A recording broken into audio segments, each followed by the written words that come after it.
Hello everyone, my name is Sophie Brennan. My project today is on Ophelia by John Everett Millais. This is oil on canvas from 1852. It is currently found in the Tate Britain Art Gallery in London, England, and is done in the pre-Raphaelite style. And although this piece wasn't done during the Renaissance era, it is done in that movement style. Ophelia is a piece based on the character Ophelia from Shakespeare's Hamlet. During Act 4, Scene 7, Hamlet's rejected lover, Ophelia, is overcome with emotion almost to the point of hysteria that causes her to fall into a nearby brook while picking flowers. In this scene, Ophelia actually accepts her fate and simply allows herself to drown. As in the prior scene to this, she has dealt with both being rejected from betrothal and having accidentally killed her father. Between the years 1851 and 1852, Millais created this piece and painted it in two separate locations. There was one location for the landscape and another for the figure. The figure was actually painted in Millais' studio in London, while the landscape was done at Irwell in Surrey, down by the Hogsmill River. In order to be able to create the drowning Ophelia, Millais needed a model for this piece. For this work, he had a young woman posing in a bathtub full of water. The pre-Raphaelite Brotherhood, which Millais was a part of, was known for their unusual tactics for painting, specifically, in this case, painting outside. Millais actually spent more time on the landscape rather than the figure, as the pre-Raphaelites believed that the landscape of a piece was just as important as the figure. In order to analyze the subject matter of this piece, you must have an intense attention to detail. There are many underlying messages within this work, as it is based on a character in a play. In this piece, a major component that holds significant meaning is the flowers. The character Ophelia is in this situation in the first place because of what occurred just prior to the scene in the play. As I mentioned earlier, Hamlet was supposed to marry Ophelia, however he left her, and Ophelia's father died as she accidentally killed him. The flowers that Ophelia is picking just before her death represent two main themes. One, which is directly represented by the poppies in this work, is death, and the second is grief. All around her arms are the flowers that inevitably caused her death. However, the grief they also represent is what led her to drowning. The weeping willow that is hanging over Ophelia's head and that is taking up a majority of this work, represents the forsaken love.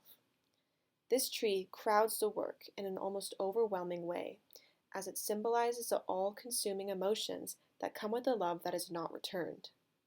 The beauty that is represented in her youth and innocence is mirrored well by the beautiful landscape that surrounds her.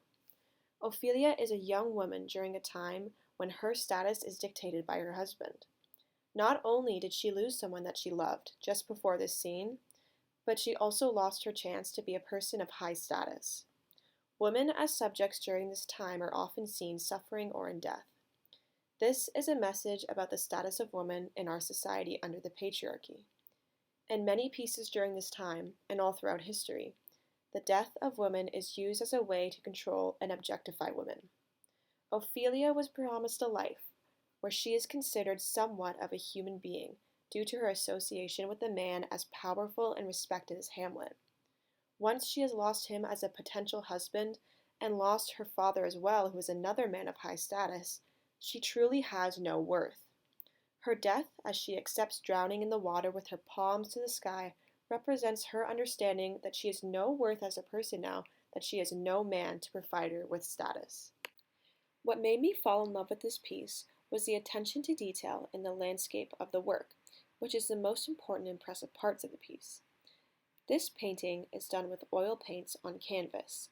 When using oil paints, you are able to obtain bright and vibrant colors that are not as easy to attain with other mediums. This kind of paint also dries slower as you layer more onto the canvas, which provides artists with the ability to have more time and opportunity to focus on details. Even the smallest details of a piece are able to be created with oil paints. Since Millais comes from the Brotherhood of the Pre-Raphaelites, his art style remained contingent on the influence of their ideals and the style used back in the time of the early Renaissance in Europe. This means that his work was done with vibrant colors on a white canvas, as he committed to ensuring his work was created from what was truly in front of the artist. Two of the most significant techniques used by Millet, which again stems from the Pre-Raphaelite Brotherhood style, are sharp lines and attention to detail. The landscape alone has enough detail to draw in any audience. Millet uses oil paints and sharp brushstrokes to ensure that the tree hanging over Ophelia is precise and realistic. Using multiple shades of brown, Millet is able to paint on highlights and lowlights that add dimension to this large subject. He does the same with the flowers held in Ophelia's hands, as they float around her body, as well as the overgrown foliage in the background that even has flowers growing on it. Millet is able to ensure that every minute detail that nature has to offer is properly acknowledged. With the use of oil paints, Millet can paint the main subject, Ophelia, in great detail as her body floats in the water.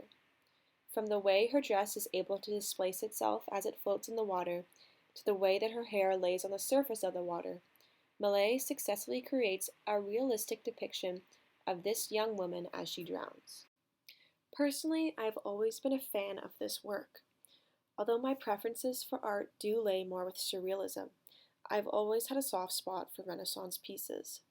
The detail in the background for nature is something that is so minuscule and yet makes the biggest difference in how the work appears.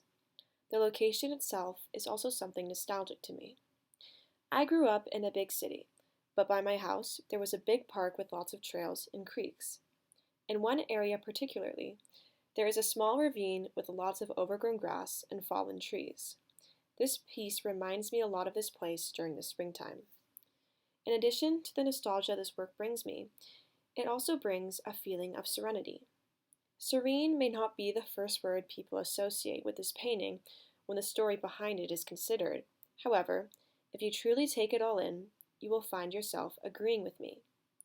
The nature aspect brings a natural beauty that does not need to be acknowledged as beautiful to be beautiful. I also find serenity in Ophelia herself. Many pieces throughout history are dramatic and overwhelming with the portrayal of death. The subjects are always suffering despite the fact that they may sort of crave this finale. Ophelia portrays death differently. The subject herself is lying in the water with her palms to the sky. She has flowers surrounding her as a memorial of her final attempts at comfort for her immense guilt and regret. It is also important to note that there are no man-made forms in this composition. Every component is completely natural, almost as though it is a symbol of how death returns humans back to Mother Earth. There are sharp contour lines as each piece of nature, as well as Ophelia's form, is differentiated from each other. The main color palette for this piece is all about earthy tones. As the landscape is an important subject of this piece, its color is vibrant and full of life, especially the flowers, which are symbolic of Ophelia's emotions and actions. In contrast, Ophelia's skin is pale, and although its color is not completely muted, her dress color is. As she loses her life, she loses her vibrancy compared to the lively nature surrounding her. Even in her final moments of life, she's able to experience the beauty of life that she could have further appreciated had she not been through all the events that she had endured. Art pieces that are able to demonstrate the experience of female despair in a way that is calm will always be special to me. This is my bibliography. Thank you very much for your attention.